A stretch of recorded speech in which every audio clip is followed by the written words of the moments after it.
So there was nothing there. And then the question then became, if there's nothing there, then why has it gotten so much traction? Why has this identity politics got so much traction? And my conclusion is that it's basically been weaponized by the Democratic Party for two reasons. Number one, they want to replace their white working class base, which was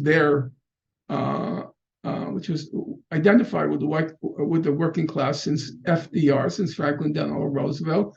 They wanted to replace it with identity politics.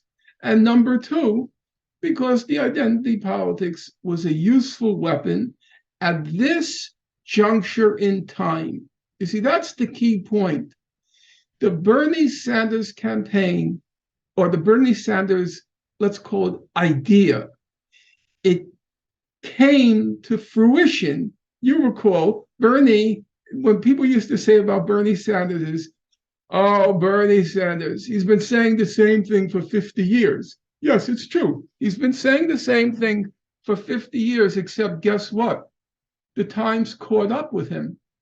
And now what he had to say actually resonated in ways, as you recall, he didn't imagine. When he went out in 2016, he says, what the hell, I'll go out and give a few stump speeches for socialism. And he was absolutely shocked by what happened.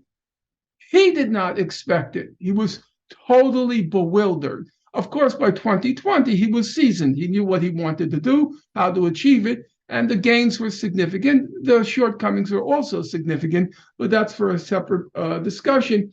So the key is this identity politics emerged as a political force just at the moment where a radical socialist workers' movement aimed at the redistribution of wealth and the radical transformation of our society became a real possibility.